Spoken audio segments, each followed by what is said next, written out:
ਵਾਹਿਗੁਰੂ ਜੀ ਕਾ ਖਾਲਸਾ ਵਾਹਿਗੁਰੂ ਜੀ ਕੀ ਫਤਿਹ। ਬਿਲਾਵਲ ਮਹੱਲਾ ਪੰਜਵਾ। ਸਤਿਗੁਰੂ ਧੰਨ ਗੁਰੂ ਅਰਜਨ ਦੇਵ ਮਹਾਰਾਜ ਜੀ ਇਸ ਪਾਵਨ ਸ਼ਬਦ ਵਿੱਚ ਮਨ ਜੀਵ ਦੀ ਹਾਲਤ ਬਾਰੇ ਕਥਨ ਕਰ ਰਹੇ ਹਨ। ਕਵਨ ਕਵਨ ਨਹੀਂ ਪਤਰਿਆ ਤੁਮਰੀ ਪ੍ਰਤੀਤ। ਹੇ ਮਨਾ, ਤੇਰੀ ਪ੍ਰਤੀਤੀ ਕਰਕੇ ਕਿਹੜਾ ਕਿਹੜਾ ਨਹੀਂ ਪਤਰਿਆ ਹੁੰਦਾ, ਪਤਤ ਇੱਜ਼ਤ ਰਹਿਤ ਹੋਇਆ। ਭਾਵ ਤੇਰੇ ਉੱਪਰ ਭਰੋਸਾ ਕਰਕੇ ਸਭ ਬਰਬਾਦ ਹੋਏ ਹਨ। ਮਹਾ ਮੋਹਨੀ ਮੋਹਿਆ ਨਰਕ ਕੀ ਰੀਤ। ਹੇ ਮਨਾ, ਤੈਨੂੰ ਮਹਾ ਵੱਡੀ ਮੋਹਨੀ ਮੋਹ ਲੈਣ ਵਾਲੀ ਮਾਇਆ ਨੇ ਮੋਹਿਤ ਕੀਤਾ ਹੋਇਆ ਹੈ। ਇਹ ਨਰਕ ਵਿੱਚ ਪੈਣ ਦੀ ਰੀਤ ਮਰਿਆਦਾ ਰੀਤੀ ਹੈ। ਮਨ ਖੁੱਟ ਹਰ ਤੇਰਾ ਨਹੀਂ ਵਿਸਾਸ, ਤੂੰ ਮਹਾ ਉਦਮਾਦਾ। ਹੇ ਖੁੱਟ ਹਰ ਖੋਟ ਵਾਲੇ ਮਨਾ, ਸਾਨੂੰ ਤੇਰਾ ਵਿਸ਼ਵਾਸ ਇਤਬਾਰ ਭਰੋਸਾ ਨਹੀਂ ਹੈ। ਭਾਵ ਤੂੰ ਭਰੋਸੇ ਕਰਨ ਦੇ ਲਾਇਕ ਹੀ ਨਹੀਂ ਹੈ। ਤੂੰ ਮਾਇਆ ਦੇ ਮੋਹ ਰੂਪੀ ਵਿਕਾਰਾਂ ਰੂਪੀ ਨਸ਼ੇ ਵਿੱਚ ਬਹੁਤ ਉਦਮਾਦਾ ਹੁੰਦਾ, ਮਸਤ ਕਮਲਾ ਹੋਇਆ ਫਿਰਦਾ ਹੈ। ਵਾ ਤੈਨੂੰ ਕਾਮ ਦੀ ਮਸਤੀ ਉਦੈ ਪ੍ਰਗਟ ਹੋਈ ਰਹਿੰਦੀ ਹੈ ਅਤੇ ਹੰਕਾਰ ਦੇ ਮਾਦਾ ਨਸ਼ੇ ਵਿੱਚ ਮਸਤ ਰਹਿੰਦਾ ਹੈ। ਖਰ ਕਾ ਪੈਖਰ ਤਉ ਛੁਟੈ ਜੋ ਉਪਰ ਲਾਦਾ ਰਹਾਉ। ਜਿਵੇਂ ਖਰ ਖੋਤੇ ਦਾ ਪੈਖਰ ਬੰਧਨ ਜਦੋਂ ਛੁੱਟਦਾ ਹੈ, ਜਦੋਂ ਉਸ ਦੇ ਉੱਤੇ ਬੋਝ ਗੂਣ ਨਾਲ ਲੱਦਿਆ ਜਾਂਦਾ। ਭਾਵ ਵਿਹਲਾ ਖੋਤਾ ਟਪੂਸੀਆਂ ਮਾਰਦਾ ਹੈ, ਕਦੇ ਕਿਸੇ ਖੇਤ ਵਿੱਚ ਚਲਾ ਜਾਂਦਾ, ਕਦੇ ਕਿਸੇ ਖੇਤ ਵਿੱਚ ਚਰਨ ਲੱਗ ਜਾਂਦਾ। ਇਸ ਲਈ ਘੁਮਿਆਰ ਖੋਤੇ ਨੂੰ ਰੱਸੀ ਨਾਲ ਬੰਨ੍ਹ ਕੇ ਰੱਖਦਾ ਅਤੇ ਜਦੋਂ ਕਿਤੇ ਸਮਾਨ ਲੱਦ ਕੇ ਜਾਣਾ ਹੋਵੇ ਉਸ ਵੇਲੇ ਉਹ ਰੱਸੀ ਜਿਹੜੀ ਪੈਖੜ ਹੁੰਦੀ ਉਹ ਖੋਲ੍ਹਦਾ। ਇਸੇ ਪ੍ਰਕਾਰ ਹੀ ਮਨਾ, ਤੂੰ ਵੀ ਖੋਤੇ ਦੀ ਨਿਆਈ, ਕਦੇ ਕਾਮ ਵਾਸ਼ਨਾ ਦੀ ਕਿਆਰੀ, ਕਦੇ ਕ੍ਰੋਧ ਦੀ ਕਿਆਰੀ ਵਿੱਚ ਚਰਦਾ ਰਹਿੰਦਾ। ਇਸ ਲਈ ਤੇਰੇ ਤੋਂ ਸਮਾਧੀ ਰੂਪੀ ਪੈਖੜ ਤਦੋਂ ਹੀ ਛੱਡੀਏ ਜਦੋਂ ਕਥਾ ਕੀਰਤਨ ਰੂਪੀ ਛੱਟ ਬੋਰੀ ਉੱਪਰ ਲੱਦ ਦੇਵਾਂਗੇ ਰਹਾਉ। ਵਿਸਰਾਮ ਦੇ ਕੇ ਫਰਮਾਉਂਦੇ ਆ, ਜਪ ਤਪ ਸੰਜਮ ਤੁਮ ਖੰਡੇ ਜਮ ਕੇ ਦੁਖ ਡਾਂਡ। ਹੇ ਮਨਾ, ਤੂੰ ਜਪੀਆਂ ਦੇ ਜਪ, ਤਪੀਆਂ ਦੇ ਤਪ ਅਤੇ ਸੰਜਮ ਇੰਦਰੀਆਂ ਨੂੰ ਰੋਕਣ ਦੇ ਯਤਨ ਨਾਸ਼ ਕਰ ਦਿੱਤੇ। ਇਸ ਕਰਕੇ ਤੂੰ ਜੀਵ ਜਮਾਂ ਦੇ ਦੁੱਖ ਅਤੇ ਡਾਂਡ ਡੰਡੇ ਸਹਾਰਦਾ। ਵਾ ਤੈਨੂੰ ਜਮਾਂ ਦੇ ਡੰਡਿਆਂ ਦਾ ਦੁੱਖ ਸਹਾਰਨਾ ਪੈਂਦਾ ਹੈ। ਸਿਮਰਹਿ ਨਾਹੀ ਜੂਨ ਦੁਖ ਨਿਰਲੱਜੇ ਭਾਂਡ। ਹੇ ਨਿਰਲੱਜੇ ਨਿਰਲੱਜ ਬੇਸ਼ਰਮ ਮਸਖਰੇ ਮਨਾ, ਤੂੰ ਜੂਨੀਆਂ ਦੇ ਦੁੱਖ ਨੂੰ ਯਾਦ ਨਹੀਂ ਕਰਦਾ। ਹਰ ਸੰਗ ਸਹਾਈ ਮਹਾਮੀਤ ਤਿਸ ਸਿਓ ਤੇਰਾ ਭੇਦ। ਜੋ ਹਰ ਪਰਮੇਸ਼ਰ ਇਸ ਲੋਕ ਵਿੱਚ ਤੇਰੇ ਨਾਲ ਹੋ ਕੇ ਸਹਾਇਤਾ ਕਰਨ ਵਾਲਾ ਹੈ ਅਤੇ ਪਰਲੋਕ ਵਿੱਚ ਵੀ ਸਹਾਇਤਾ ਕਰਨ ਵਾਲਾ ਮਹਾ ਵੱਡਾ ਮੀਤ ਮਿੱਤਰ ਹੈ, ਉਸ ਦੇ ਨਾਲੋਂ ਤੇਰਾ ਭੇਦ ਅੰਤਰਾ ਬਣਿਆ ਹੋਇਆ। ਬੀਦਾ ਪੰਚ ਬਟਵਾਰਈ ਉਪਜਿਓ ਮਹਾ ਖੇਦ। ਹੇ ਮਨਾ, ਤੂੰ ਪੰਜ ਕਾਮ ਕ੍ਰੋਧ ਆਦ ਬਟਵਾਰਈ ਲੁਟੇਰਿਆਂ ਨਾਲ ਬੀਦਾ ਹੁੰਦਾ ਮਿਲਿਆ ਹੋਇਆ, ਜਿਸ ਕਰਕੇ ਤੇਰੇ ਅੰਦਰ ਬਹੁਤ ਖੇਦ ਦੁੱਖ ਕਲੇਸ਼ ਪੈਦਾ ਹੁੰਦਾ ਰਹਿੰਦਾ। ਨਾਨਕ ਤਿਨ ਸੰਤਨ ਸਰਣਾਗਤੀ ਜਿਨ ਮਨ ਵਸ ਕੀਨਾ। ਸਤਿਗੁਰੂ ਸਾਹਿਬ ਜੀ ਕਥਨ ਕਰਦੇ ਕਿ ਮੈਂ ਉਹਨਾਂ ਸੰਤ ਸ਼ਾਂਤਚਿੱਤ ਮਹਾਤਮਾ ਦੀ ਸ਼ਰਨ ਵਿੱਚ ਪਿਆ ਹਾਂ ਜਿਨ੍ਹਾਂ ਨੇ ਆਪਣਾ ਮਨ ਚਿੱਤ ਸਮਦਮ ਸਾਧਨਾ ਦੇ ਨਾਲ ਵਸ ਅਧੀਨ ਕੀਤਾ ਹੈ। ਤਨ ਧਨ ਸਰਬਸ ਆਪਣਾ ਪ੍ਰਭ ਜਨ ਕੋ ਦੀਨਾ। ਅਸੀਂ ਆਪਣਾ ਤਨ ਸਰੀਰ ਰੋਕੜੀ ਸਰਬਸ ਸਰਬੰਸ ਭਾਵ ਸਭ ਕੁਝ ਹੀ ਪਰਮੇਸ਼ਰ ਦੇ ਜਨ ਦਾਸਾਂ ਨੂੰ ਦੇਣਾ ਕੀਤਾ ਹੈ। ਬਿਲਾਵਲ ਮਹੱਲਾ ਪੰਜਵਾ। ਉਦਮ ਕਰਤ ਆਨੰਦ ਭਇਆ ਸਿਮਰਤ ਸੁਖ ਸਾਰ। ਹੇ ਭਾਈ, ਅੰਮ੍ਰਿਤ ਵੇਲੇ ਉੱਠਣ ਸਤਸੰਗਤ ਵਿੱਚ ਜਾਣ ਦਾ ਉਦਮ ਯਤਨ ਕਰਦਿਆਂ ਆਨੰਦ ਪ੍ਰਾਪਤ ਹੁੰਦਾ ਹੈ ਅਤੇ ਪਰਮੇਸ਼ਰ ਦਾ ਸਿਮਰਨ ਕਰਦਿਆਂ ਸਾਰ ਸ੍ਰੇਸ਼ਟ ਸੁਖ ਪ੍ਰਾਪਤ ਹੁੰਦਾ ਹੈ। ਜਪ ਜਪ ਨਾਮ ਗੋਬਿੰਦ, ਜਪ ਜਪ ਨਾਮ ਗੋਬਿੰਦ ਕਾ ਪੂਰਨ ਵਿਚਾਰ। ਗੋਬਿੰਦ ਪਰਮੇਸ਼ਰ ਦਾ ਨਾਮ ਬਾਣੀ ਦੁਆਰਾ ਜਪ ਜਪ ਸਿਮਰ ਸਿਮਰ ਕੇ ਵਾਹਿਗੁਰੂ ਦੇ ਸਰੂਪ ਦੀ ਪੂਰਨ ਵਿਚਾਰ ਪ੍ਰਾਪਤ ਹੋ ਜਾਂਦੀ ਹੈ। ਚਰਨ ਕਮਲ ਗੁਰ ਕੇ ਜਪਤ, ਹਰ ਜਪ ਹਉ ਜੀਵਾ। ਗੁਰੂ ਸਾਹਿਬ ਜੀ ਦੇ ਚਰਨ ਕਮਲਾਂ ਨੂੰ ਜਪਦਿਆਂ ਭਾਵ ਗੁਰੂ ਜੀ ਦੇ ਚਰਨ ਕਮਲਾਂ ਦਾ ਧਿਆਨ ਧਰ ਕੇ ਪਰਮੇਸ਼ਰ ਦਾ ਨਾਮ ਜਪ ਕਰਕੇ ਮੈਂ ਆਤਮਿਕ ਜੀਵਨ ਵੱਲ ਜਿਉਂਦਾ ਹਾਂ। ਪਾਰ ਬ੍ਰਹਮ ਆਰਾਧਤੇ, ਮੁਖ ਅੰਮ੍ਰਿਤ ਪੀਵਾ। ਰਹਾਉ। ਪਾਰ ਬ੍ਰਹਮ ਪਰਮੇਸ਼ਰ ਨੂੰ ਮਨ ਕਰਕੇ ਸਿਮਰਦੇ ਹਾਂ ਅਤੇ ਮੂੰਹ ਦੁਆਰਾ ਨਾਮ ਅੰਮ੍ਰਿਤ ਨੂੰ ਪੀਣਾ ਕਰਦੇ ਹਾਂ। ਰਹਾਉ। ਜੀ ਜੰਤ ਸਭ ਸੁਖ ਬਸੇ, ਸਭ ਕੈ ਮਨ ਲੋਚ। ਪਰਮੇਸ਼ਰ ਦਾ ਸਿਮਰਨ ਕਰਦਿਆਂ ਸਾਰੇ ਜੀਵ ਜੰਤ ਸੁਖ ਦੇ ਸਹਿਤ ਵਸੇ ਹਨ ਅਤੇ ਸਾਰਿਆਂ ਦੇ ਮਨ ਹਿਰਦੇ ਵਿੱਚ ਸਿਮਰਨ ਦੀ ਲੋਚ ਇੱਛਾ ਲੱਗੀ ਹੋਈ। ਪਰ ਉਪਕਾਰ ਨਿਤ ਚਿਤਵਤੇ, ਨਾਹੀ ਕਛ ਪੋਚ। ਗੁਰਮੁਖ ਜਨ ਨਿਤਾ ਪ੍ਰਤੀ ਪਰਉਪਕਾਰ ਪਰਾਇਆਂ ਦਾ ਭਲਾ ਕਰਨਾ ਹੀ ਚੇਤੇ ਕਰਦੇ ਰਹਿੰਦੇ ਅਤੇ ਉਹਨਾਂ ਅੰਦਰ ਕੁਝ ਵੀ ਪੋਚ ਨੀਚ ਭਾਵ ਬੁਰਾਈ ਨਹੀਂ। ਫਾਰਸੀ ਵਿੱਚ ਪੋਚ ਭੈੜੇ ਤੇ ਬੁਰੇ ਨੀਚ ਨੂੰ ਕਿਹਾ ਜਾਂਦਾ। ਧਨ ਸੋ ਥਾਨ ਬਸੰਤ ਧਨ, ਜਹ ਜਪੀਐ ਨਾਮ।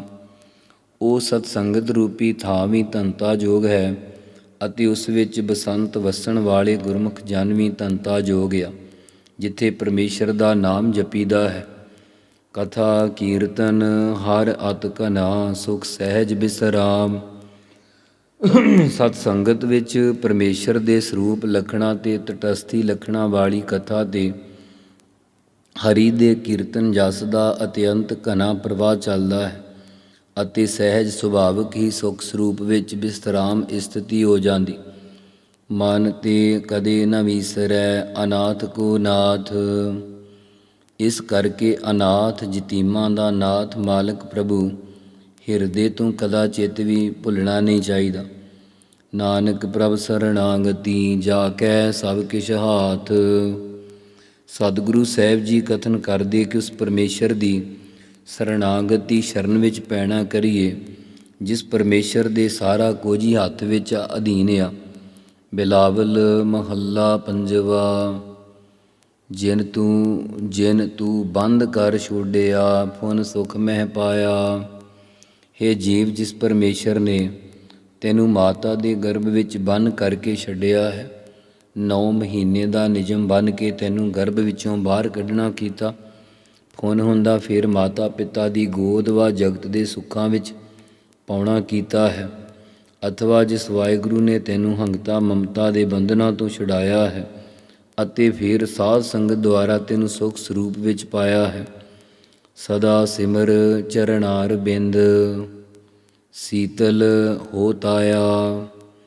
ਸੋ ਇਸ ਦਾ ਦੂਸਰਾ ਪਾਠ ਅਲੱਗ-ਅਲੱਗ ਵੀ ਆ, ਹੋ ਤਾਇਆ। ਇੱਥੇ ਹੋ ਤਾਇਆ ਇਕੱਠਾ ਆਇਆ ਹੈ। ਹੇ ਜੀਵ, ਉਸ ਪਰਮੇਸ਼ਰ ਦੇ ਚਰਨ ਕਮਲਾਂ ਨੂੰ ਹਮੇਸ਼ਾ ਯਾਦ ਕਰ। ਜਿਸ ਤਰ੍ਹਾਂ ਤੇਰੀ ਤ੍ਰਿਸ਼ਨਾ ਦੀ ਹੋ ਤਾਇਆ ਹੁਤਾਸਨ ਭਾਵ ਅਗਨੀ ਠੰਡੀ ਹੋ ਜਾਵੇਗੀ, ਵਾ ਫਿਰ ਤੇਰਾ ਮਨ ਕ੍ਰੋਧ ਆਦਿ ਵਿਕਾਰਾਂ ਦਾ ਤਾਇਆ ਤਪਾਇਆ ਹੋਇਆ ਠੰਡਾ ਹੋ ਜਾਵੇਗਾ। ਜੀਵਤਿਆ ਅਥਵਾ ਮੋਇਆ ਕਿਛ ਕਾਮ ਨ ਆਵੈ।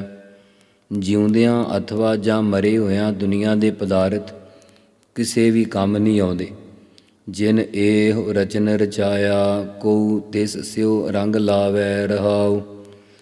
ਹੇ ਜੀਵ, ਜਿਸ ਪਰਮੇਸ਼ਰ ਨੇ ਇਹ ਸਾਰੀ ਰਚਨ ਰਚਨਾ ਸ੍ਰਿਸ਼ਟੀ ਨੂੰ ਰਚਾਉਣਾ ਬਣਾਉਣਾ ਕੀਤਾ ਹੈ, ਕੋਈ ਉਸ ਪਰਮੇਸ਼ਰ ਦੇ ਨਾਲ ਰੰਗ ਪ੍ਰੇਮ ਲਾਉਣਾ ਕਰੇ, ਵਾ ਕੋਈ ਵਿਰਲਾ ਹੀ ਉਸ ਨਾਲ ਪ੍ਰੇਮ ਲਾਉਣਾ ਕਰਦਾ ਹੈ। ਰਹਾਉ। ਵਿਸਰਾਮ ਦੇ ਕੇ ਫਰਮਾਉਂਦੇ ਆ, ਰੇ ਪ੍ਰਾਣੀ ਉਸਨ ਸੀਤ ਕਰਤਾ ਕਰੈ, ਕਾਮ ਤੇ ਕਾਢੈ। ਰੇ ਤੋਂ ਭਾਵ ਹੈ ਪ੍ਰਾਣਾ ਧਾਰੀ ਜੀਵ, ਉਸਨ ਗਰਮੀ ਤੇ ਸੀਤ ਠੰਡ ਰਚਨਹਾਰ ਪ੍ਰਭੂ ਆਪ ਰਚਨਾ ਕਰਦਾ ਹੈ। ਵਾ ਕਾਮ ਕ੍ਰੋਧ ਆਦਿ ਦੀ ਗਰਮੀ ਤੋਂ ਪਰਮੇਸ਼ਰ ਆਪਣੇ ਨਾਮ ਦੀ ਸੀਤਲਤਾਈ ਦੇ ਕੇ ਬਚਾਉਣਾ ਕਰਦਾ ਹੈ। ਕੀੜੀ ਤੇ ਹਸਤੀ ਕਰੈ, ਟੂਟਾ ਲੈ ਗਾਢੈ। ਕੀੜੀ ਤੋਂ ਹਾਥੀ ਦੀ ਨਿਆਈ ਬਲਵਾਨ ਕਰ ਦਿੰਦਾ। ਭਾਵ ਕੀੜੀ ਨਿੱਕਾ ਜਿਹਾ ਜੀਵ ਹੈ ਅਤੇ ਹਾਥੀ ਕੱਦ ਵਿੱਚ ਸਭ ਤੋਂ ਵੱਡਾ ਹੈ, ਕਾਫੀ ਬਲਵਾਨ ਹੁੰਦਾ। ਪਰ ਪ੍ਰਮਾਤਮਾ ਕੀੜੀ ਨੂੰ ਹਾਥੀ ਜਿਤਨੀ ਤਾਕਤ ਦੇ ਸਕਦਾ, ਇਹ ਉਸ ਦੀ ਸਮਰੱਥਾ ਹੈ। ਅੰਡਜ ਜੇਰਜ ਸੇਤਜ ਉਤਪੁਜਾ ਪ੍ਰਭ ਕੀ ਇਹ ਕਿਰਤ। ਅੰਡਜ ਅੰਡਿਆਂ ਤੋਂ ਪੈਦਾ ਹੋਏ ਜੀਵ, ਜੇਰ ਤੋਂ ਪੈਦਾ ਹੋਏ ਜੇਰਜ ਜੀਵ ਮਨੁੱਖ, ਸੇਤਜ ਭਾਵ ਪਸੀਨੇ ਤੋਂ ਪੈਦਾ ਹੋਏ ਜੂਆਂ ਜੋਕਾਂ ਆਦਿ, ਉਤਪੁਜਾ ਬਨਸਪਤੀ ਜ਼ਮੀਨ ਨੂੰ ਪਾੜ ਕੇ ਉਤਾਹਾਂ ਨੂੰ ਬਾਹਾਂ ਕਰਕੇ ਨਿਕਲਣ ਵਾਲੇ ਬ੍ਰਿਸ਼ ਆਦਿ, ਇਹ ਸਭ ਰਚਨਾ ਪ੍ਰਭ ਪਰਮੇਸ਼ਰ ਦੀ ਹੀ ਪੈਦਾ ਕੀਤੀ ਹੋਈ। ਵਾਹ ਇਹ ਸਭ ਖਾਣੀਆਂ ਦੇ ਜੀਵ ਪ੍ਰਭੂ ਦੀ ਕੀਰਤੀ ਕਰਦੇ ਆ। ਕਿਰਤ ਕਮਾਵਨ ਸਰਬ ਫਲ ਰਵੀਐ ਹਰ ਨਿਰਤ। ਪ੍ਰਭੂ ਦੀ ਕੀਰਤਨ ਭਗਤੀ ਕਮਾਉਣ ਨਾਲ ਧਰਮ ਅਰਥ ਕਾਮ ਮੋਖ ਆਦਿ ਸਾਰੇ ਫਲ ਪ੍ਰਾਪਤ ਹੋ ਜਾਂਦੇ। ਇਸ ਲਈ ਨਿਰਣਾ ਕਰਕੇ ਪਰਮੇਸ਼ਰ ਦਾ ਜਸ ਉਚਾਰਣਾ ਕਰੀਏ। ਹਮ ਤੇ ਕਛੂ ਨਾ ਹੋਵਨਾ ਸਰਣ ਪ੍ਰਭ ਸਾਧ। ਬੇਨਤੀ ਕਰੀਏ ਕਿ ਹੇ ਪ੍ਰਭ ਪਿਆਰੇ ਪਰਮੇਸ਼ਰ, ਸਾਡੇ ਤੋਂ ਕੁਝ ਵੀ ਨਹੀਂ ਹੋ ਸਕਦਾ। ਆਪਣੇ ਸ੍ਰੇਸ਼ਟ ਮਹਾਤਮਾ ਜਨਾਂ ਦੀ ਓਟ ਵਿੱਚ ਪਾਈ ਰੱਖ।